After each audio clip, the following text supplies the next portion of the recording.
evening, everybody, and welcome and welcome back to the Parre podcast, aka Scary Bear, where we dive into the chilling, twisted. Sorry, I cannot talk. Where we dive into the chilling, the twisted, and the stories that haunt the streets we walk every day. Tonight's episode takes us deep into Kansas City's darkest chapter. This week, we're talking about Terry Blair, a name that still sends shivers through the community. Strippers and shivers. Hey, because he was killing strippers. Right, stripping strippers. Yes. Yeah. So I'm super excited. We got a couple videos this time around as far as some previous interviews that he has done with previous podcasters on other platforms. We also found a video of a woman a woman now, but she lived with him when she was younger. Talk about her experience with him. So, guys, if you're in the comments, if you're watching the live, go ahead and tap in, say hello, and kind of engage with us with this Terry Blair conversation. Again, our serial killer for the night is the Prospect Murderer, the story of Terry Blair on Scary Perry podcast. We need is to make a sound. We need to do a sound. Okay, Kansas City, early 2000s, Prospect Avenue, a stretch of road known for its struggles, became the hunting ground of a man who preyed on vulnerable women. Terry Blair, born in 1961, grew up in a troubled household. Violence and crime were not strangers to his family. His brother, Walter Blair Jr., was convicted of murder, and Terry himself would follow a path that left scars on the city forever. I need that paper. Thank you. So, we're going to also dive into some gene information tonight as far as family, because this family here, I'm not going to say they was crazy. No, they was. Okay. I didn't want to be the one to say they was crazy, shit. But it was something that was just not connecting. His mother, Blair's mother Janice, shot and killed her common law husband in August of 1978. Then 6 months later, as previously stated, his brother Walter allegedly killed 16-year-old Sandy Shannon during a robbery. Blair's sister Ronita Blair, her husband Nola White III, and another man faced charges for the murder of James L. Bell, whose body was found on September 27, 1988. So it sounds like they have a long lineage of murders.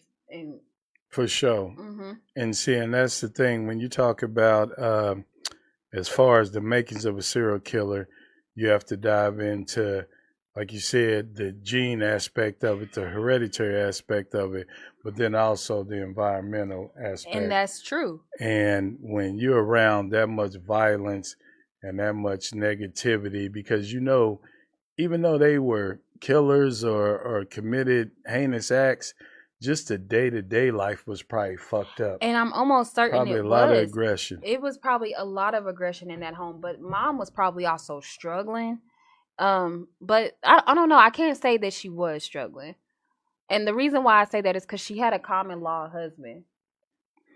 Yeah, but see, the thing is, the further you go back in time, like when you're talking about the 60s, 70s, 80s, mm-hmm. most black people were struggling because America hadn't really opened up its gifts to us yet, opened up its opportunities to where, it was like a economic uprise in the 80s and 90s when black folks were able to start getting jobs at like the post office and, these car manufacturing companies, the Fords and GMs and shit like that.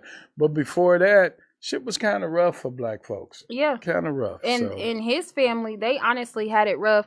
But honestly, I think it has to do with they call it the serial killer gene. You done the research on that this week. So I'm going to put that up here. All right, here we go. The MAOA gene, commonly known as the warrior gene. Okay.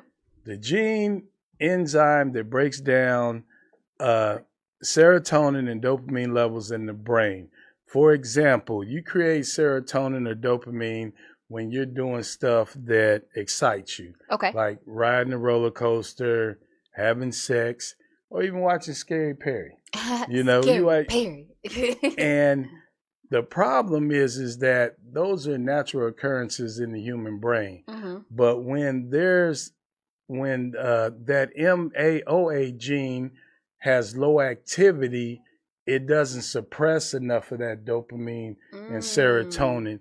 So when that happens, you have side effects. Okay. And those side effects are poor impulse control, psychosis, hallucination, agitation, anxiety, and in the serial killer's case, aggression.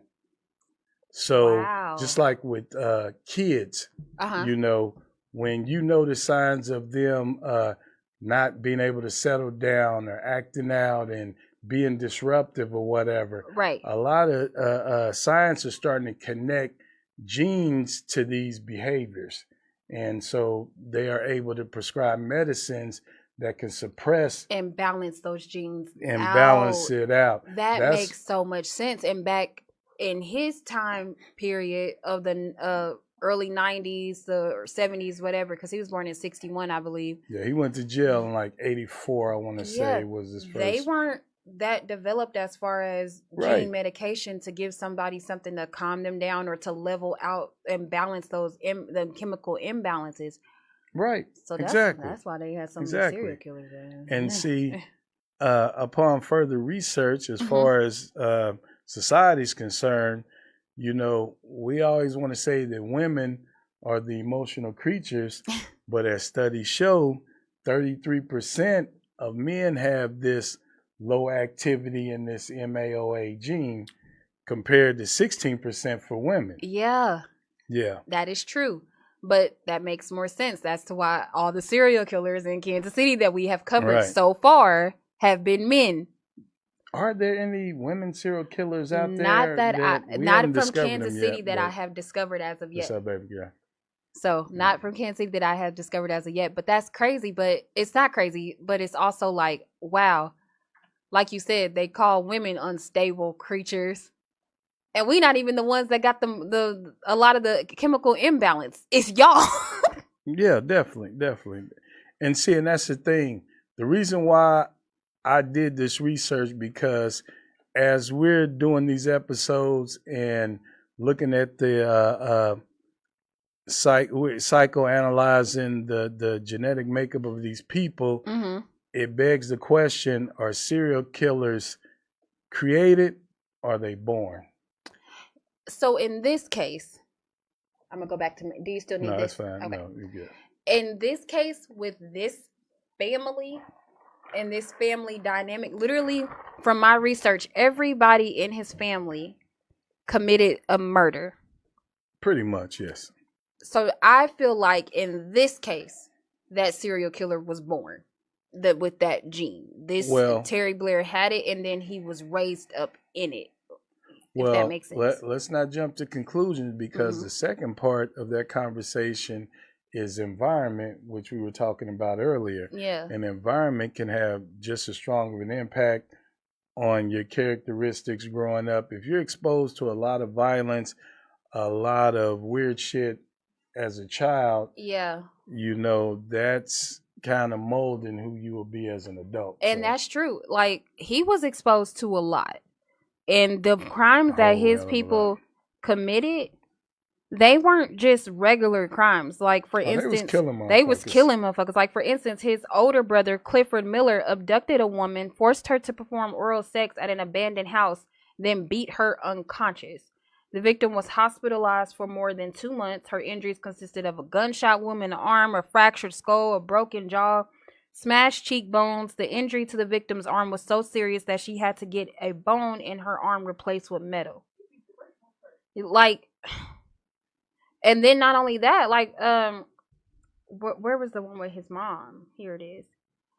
She just entered a plea for second degree. She killed her common law husband. They keep calling him a common law husband. That's funny to me.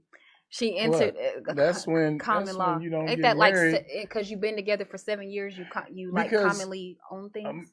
Well, America still wants to be able to tax you at a certain rate, so people were getting away with being together the whole year, but when it came to tax time, they could file individually and qualify for certain benefits based on the income.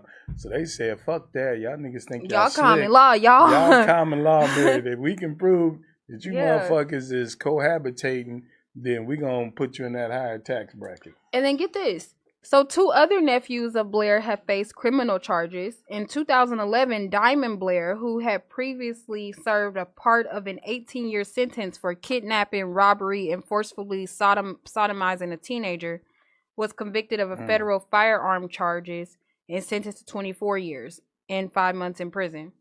In 2013, he was convicted of a second-degree murder, first-degree robbery, 2 counts of armed criminal action, for killing 22-year-old Monte Kevin during a robbery. And these were after Blair was arrested. These were in 2011. Hey, if Can't Get Right was a family, it's them. It's the fucking Blairs. It's them. Do anybody in the chat know any fucking Blairs? Because them are some crazy, sadistic motherfuckers. They bro. like God damn. It's astonishing that literally everybody in the family, from mom to brothers to nephews to nieces to aunts to even in-laws, because the crime that his sister committed, it was her and her in-laws that killed people. Dang, so they just kind of rub off on the environment. The environment, but also what I didn't mention was that, like in 2010 or something like that, there were some German scientists that were doing studies because, like, there was a Dutch family that was real violent, such as the Blair family, up and down. And that's when they start doing the studies on the relationships, as far as genetics. How is there a certain gene, or is there something that they have no control over? And that's when they discovered this MAOA gene, to where, that shit can be passed down to where everybody has this gene that is not suppressing all this dopamine and serotonin that's being delivered to the brain. Because that's basically what that gene does.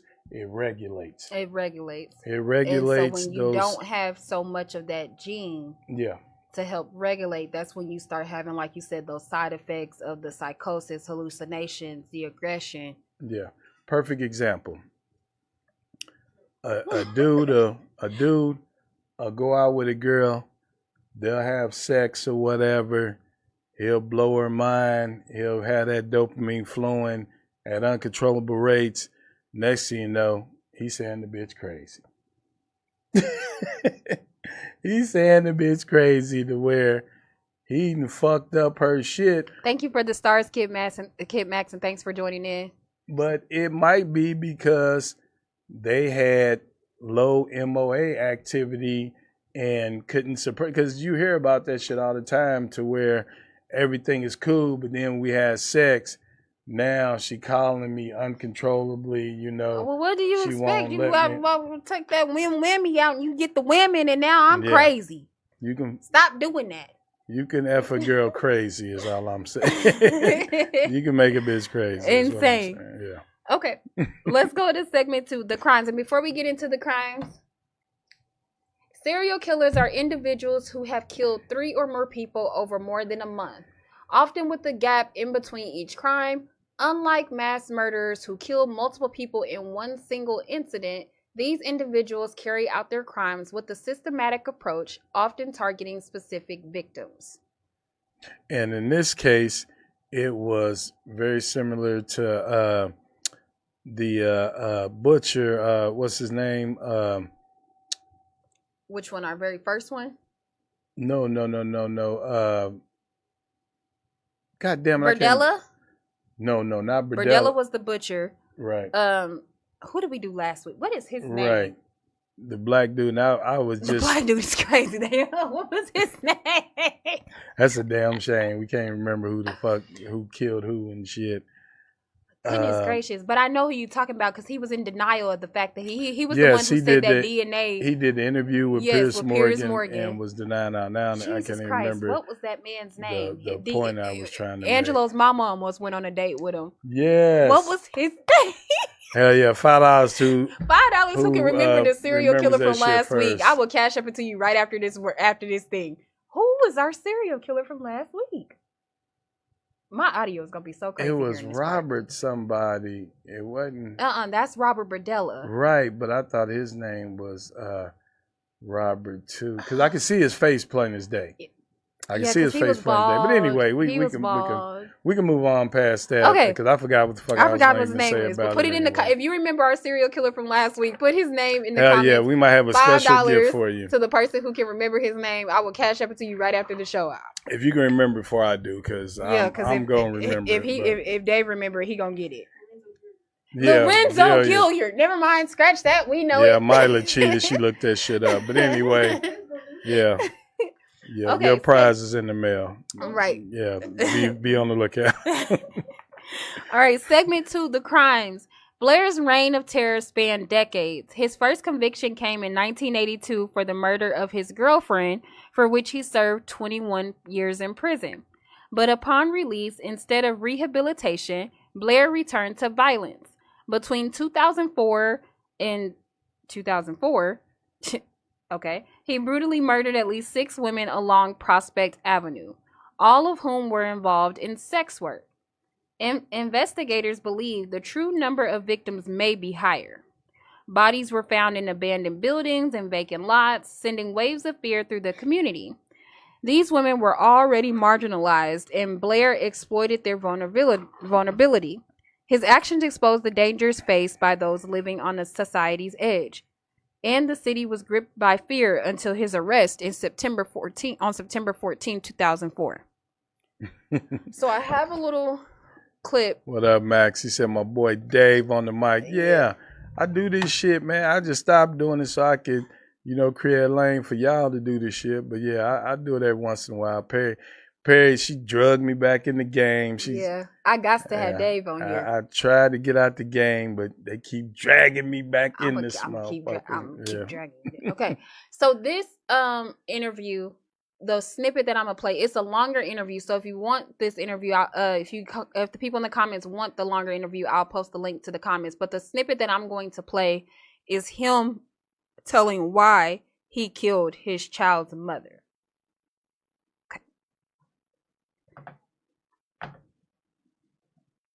He gonna say I was a bitch ass nigga.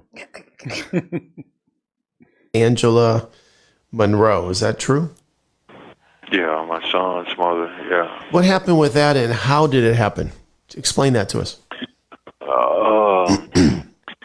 Well, I was out walking and I happened to run into her. But this was after I got a letter from the Division of Family Services telling me that they had a court hearing about my sons because they was in foster care.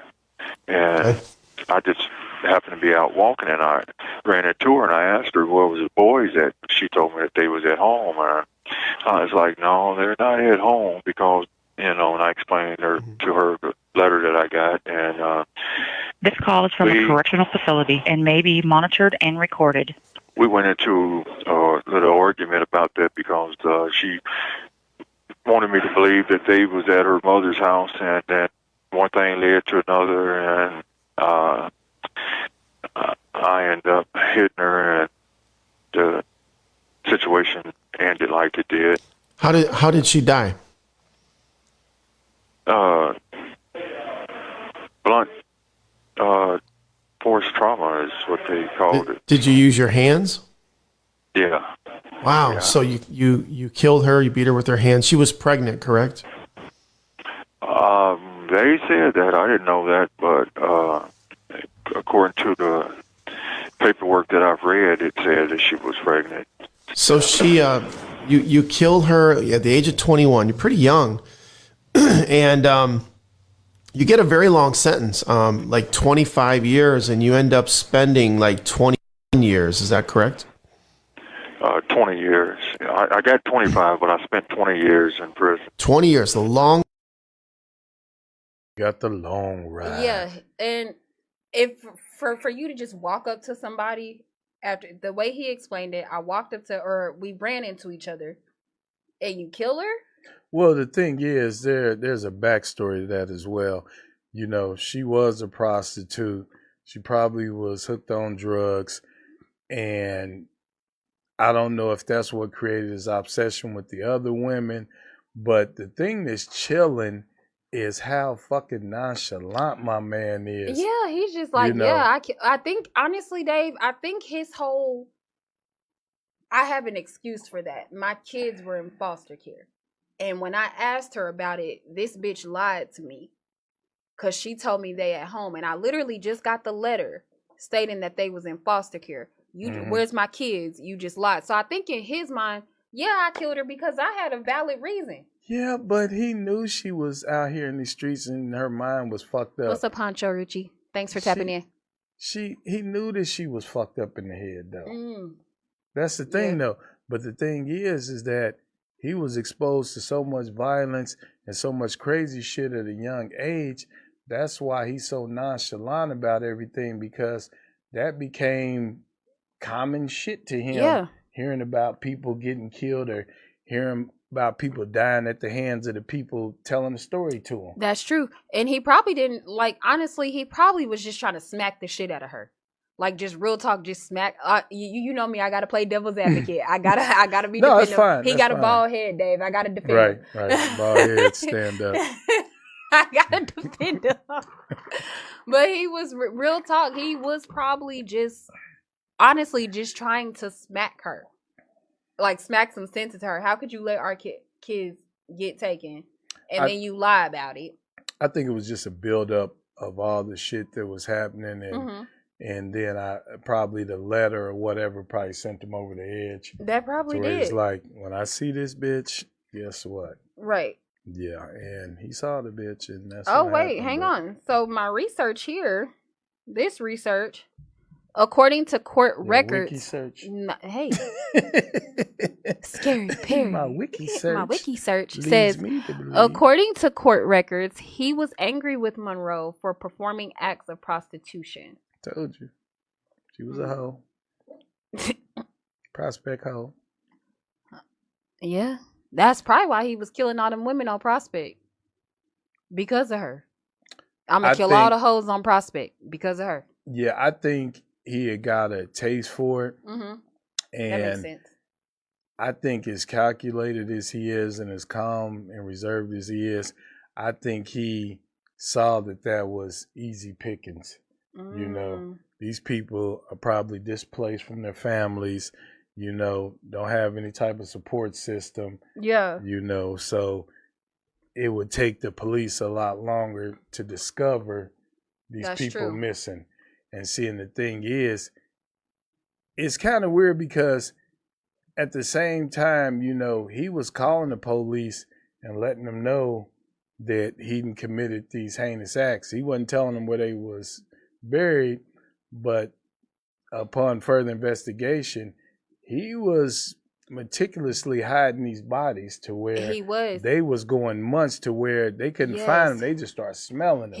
And that's what I was getting ready to say here. So alerted by a strong odor, a neighbor noticed two women's bodies in the garage of an abandoned home and notified police on September 2nd of 2004. Late in the evening of September 3rd, an anonymous mail caller contacted 911 dispatch to claim responsibility for killing the two victims discovered the day before and notified police where to find an additional body hidden in the alley a few blocks away from the first two.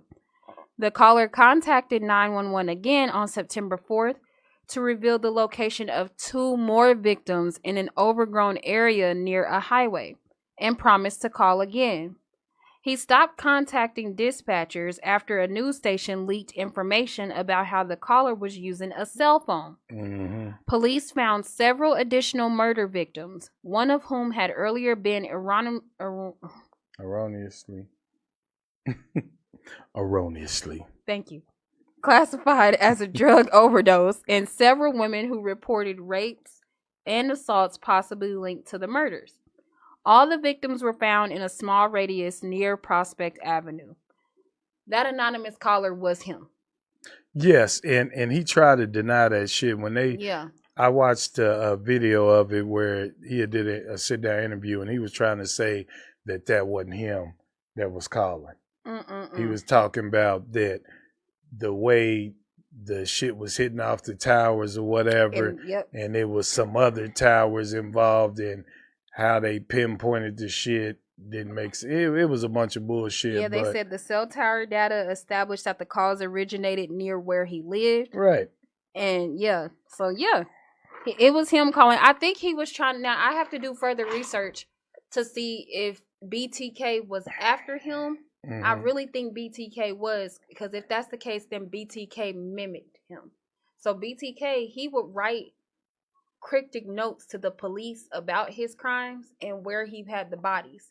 So if he was after him, then yes, that's where BTK got that from. I mean, we are creatures of habit, and you know, Robin, when you see certain shit or experience certain shit, you know, going back to that gene, that warrior gene, most of the population ain't gonna try to repeat that shit or try to, you know, recreate it. But in certain circumstances, because of environment, because of the lack of dopamine suppression, whatever you want to chalk it up to, they find themselves in a situation where they doing crazy shit. And in some cases, they don't even know why they doing the crazy shit.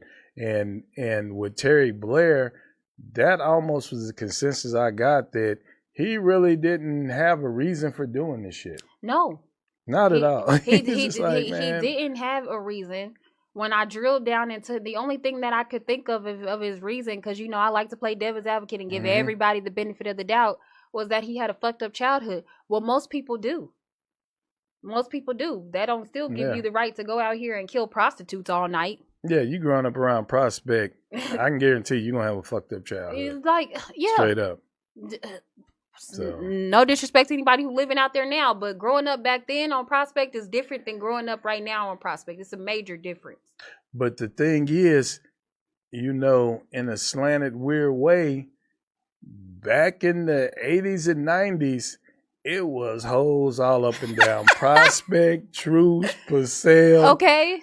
Everywhere. Get over there by Gillum Park. Yeah. Clearly. Shit. It was hoes everywhere, because, you know, that was a money getter. There was a lot of pimping going on back then. And probably some of them girls was out there because they was addicted to drugs and being influenced by their pimp or whatever. But the thing is, once them murders and shit start happening, he pretty much cleaned up prostitution. Yeah. He one of the motherfuckers. I mean, I'm weak. She said, Robin is funny. She said, I'm dead. And then she said, oop, my bad. I mean, I'm weak, not dead. Yeah, you're not dead. This is the wrong podcast to be dead at. Hey, Robin, we got to get you on here and let you do one of these scary parodies and shit. I know you like to do research, and I be seeing your comments. I know you're a well-versed individual, so yeah, we got to get you on here. I love Robin. But what'd you have next? Did you have a clip of the video of the girl who, when they found the bodies in the garage, his girlfriend? Did you clip that up or no? It's some girl that I have. She used to live with him. That was the one who found the bodies in the garage. Okay, so let's go ahead and let's get into that clip. Let's do it. He was a monster to everybody else, but he was kind to them.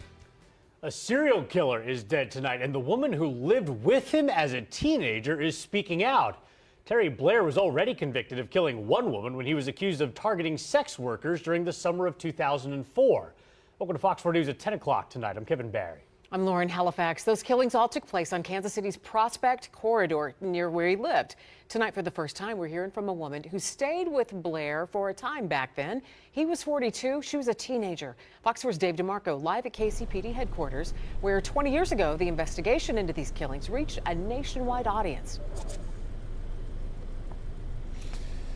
And that's because those killings that really rocked Kansas City were profiled on the show The First 48. And it was only through that show that Verinia Weekly discovered who the man she'd been living with really was. Marinia Weekly ran away from home at age 16 and says a classmate connected her with a 42-year-old man who allowed her to stay with him on Prospect in 2004. In September of that year, a neighbor would find the bodies of 2 women in a garage. I didn't know what he was doing though, but as an adult, now that I look back, it's like the garage situation, like I was getting, it was just a weird feeling. She remembers the dark apartment and her encounters with Terry Blair. Like one time we were, and I got choked not real long, but for a hot second type stuff. I looked at him like, what you doing? And then he snapped out. After less than a month, she returned home and to school.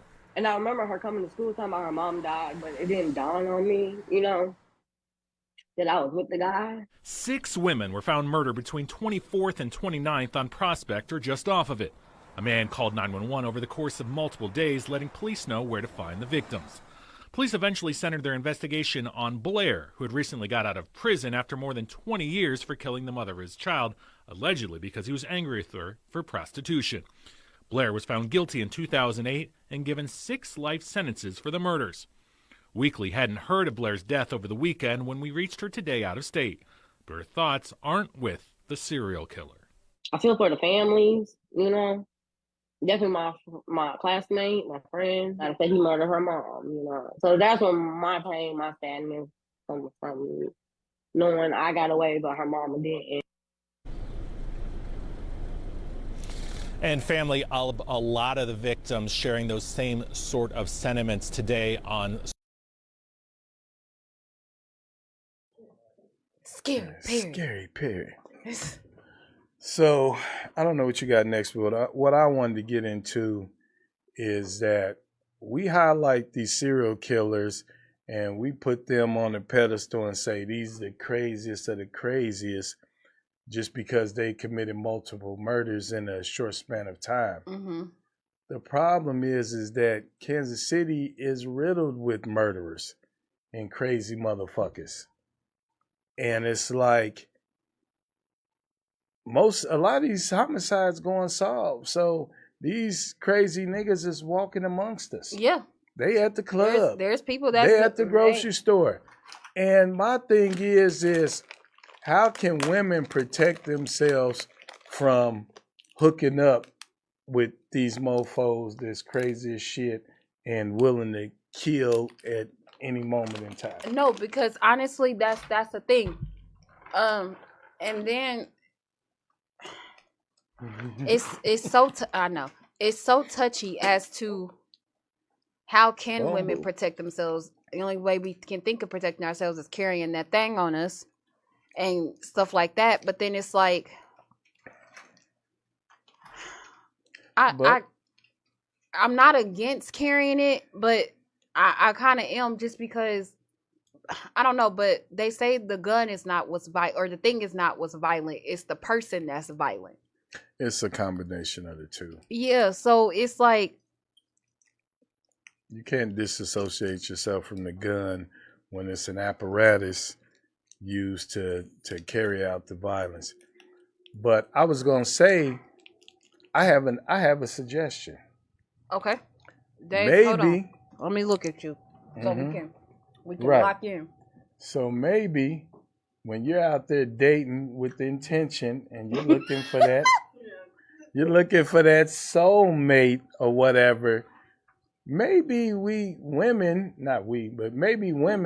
should start doing psychological profiles on these niggas. And then they be mad at me when I'm asking them everything but what's their social security number. Right. No, I'm psychoanalyzing you. I need to know if you about to Terry Blair me. Right, but the thing is, you don't have to ask them, because science has spent decades researching this shit. All you have to do is look for the signs. Yes. Look for the patterns.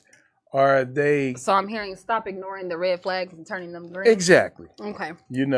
Are they overly aggressive?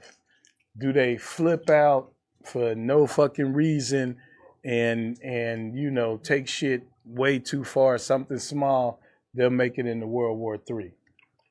That sounds very familiar for me. Are they nervous and fidgety and fucking, have a bunch of little twerks and habits and shit that are kind of weird? You know, do they spend a lot of time playing video games and disassociating from the world? Robin said, for real, do not excuse the red flags. No, for real, don't. But yes, Dave, you were completely right. Those are the things that we as women don't pay attention, or we overlook, and we go, "Oh, that's just him. That's just how he is." Those until you getting that ass beat. Until he knocking you between knock your head from the washer, the dryer, the kitchen. Like once you start getting that ass beat, then knocked like, around. What happened? No, for real. When he didn't text back and spazzed out on you because he was so upset. Those are red flags that we have to pay attention to. Exactly, because like I said, there's killers out here just because they ain't committing multiple crimes. That's what you get for eating shit that's not yours. You don't like it. Hey, even though... Sorry. Tap in, Perry. I'm sorry. I got mad. It's a great show going on. My bad. No, I'm getting ready to show that MAOA gene. I'm getting ready to get mad. I'm just saying, bro, at the end of the day, it's killers out here. You see the death toll in Kansas City, and we reaching numbers of large cities. Yeah. So y'all women have to protect yourselves and understand it's a lot of niggas out here with a lot of pent up aggression that under the wrong circumstances, that shit can be turned on you. And that's scary. So at what point? Perry. Scary Perry type shit. Perry. Yeah. Scary Perry. No, for real though. I'm just saying, people got to understand that shit is weird as fuck out here. There's a lot of mental illness. There's a lot of psychological shit going on just because of circumstances of our country and the nation right now. And women got to be careful. Yeah. You know, just because you heard the nigga got some good D or the nigga got some bread to spend, you know, take that, you know, do a little time and get that psychological profile and see if this nigga is more likely than not to snap out on it. Because it may not even be worth it. Right. Like, honestly, ladies, the dick is not that good. The dick ain't that good for you to keep getting played at all. It's not.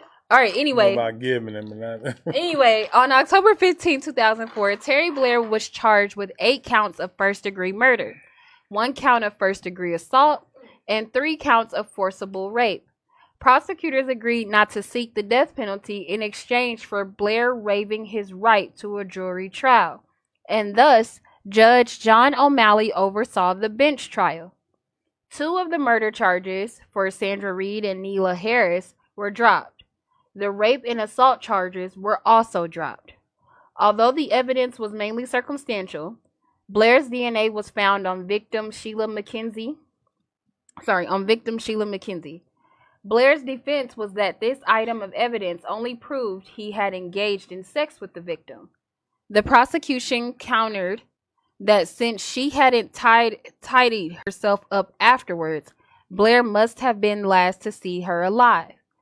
Blair denied making the 911 calls, and the prosecution introduced linguistics testimony to confirm their assertion that Blair made the 911 calls. My bad. The judge ruled the weight of the evidence indicated the voice of Blair's. So the judge ruled that he made the 911 calls. Judge O'Malley ruled Blair guilty on March 27, 2008. Damn, his trial lasted 4 years. Because he was arrested. He was arrested in 2004. Mm-hmm. If they don't do like a grand jury trial, like with the jury people, and it's just you and the judge, you can keep getting like continuances.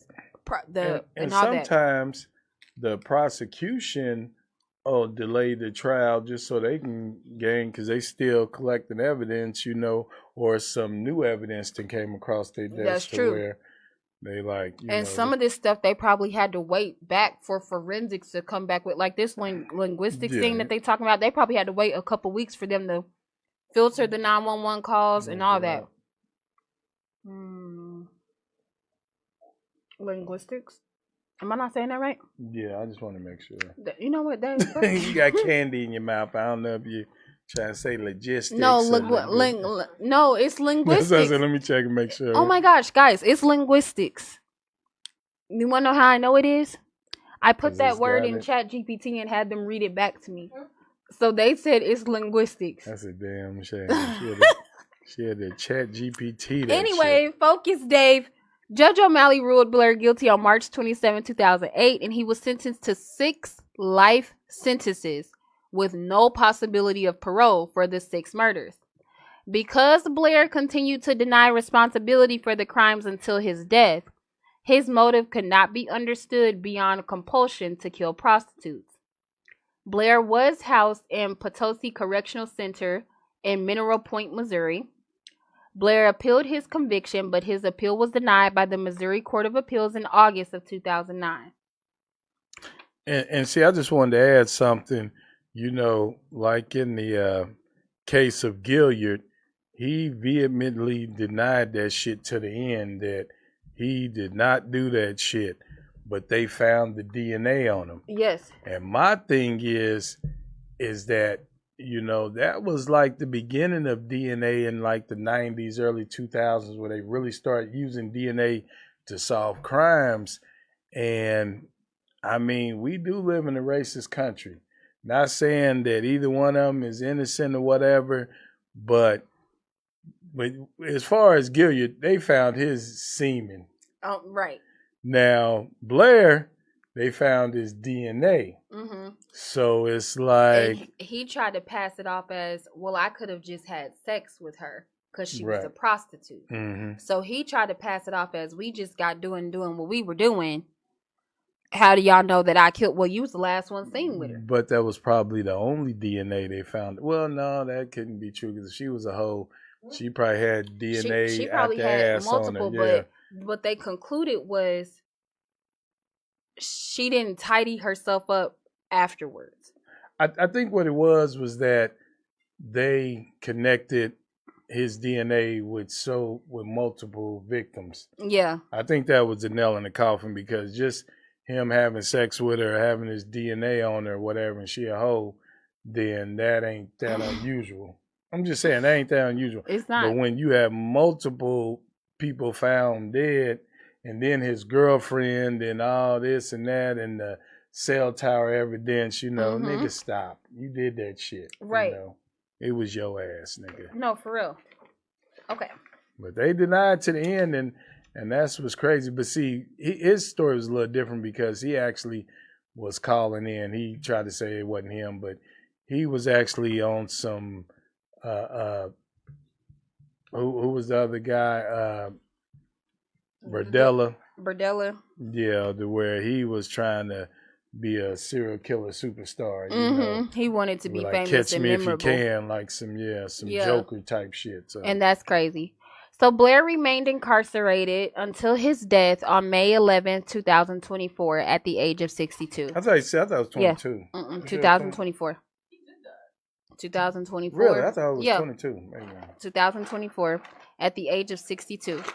His passing closed the book on a terrifying chapter, but the memories of his victims and fear he spread still linger. Yeah, because he was born like in 61, 62. So, yeah. I think he was born in 1961. So, yeah, born in 1961, right there on the screen. Had to, because she didn't tidy up after. That's why, as hard as it is not to do so, why police tell victims of rape to not shower until they do a full rape kit so the DNA is not tampered with. That's true. They do suggest that you don't shower, but it's kind of, I feel so bad for rape victims and women that have to go through that, because it's like you want that person off of you. You want whatever in you out of you. Just, No, so facts. We're getting ready to tap into, as I like to do with all the serial killers, just to pay homage or homage to the victims. Just name off the victims and the age that they had passed and the date that they had passed. His first victim was Angela Monroe. There is no age or date that she died next to her. Anna Ewing, she was 42, and she died on or before July 14, 2004.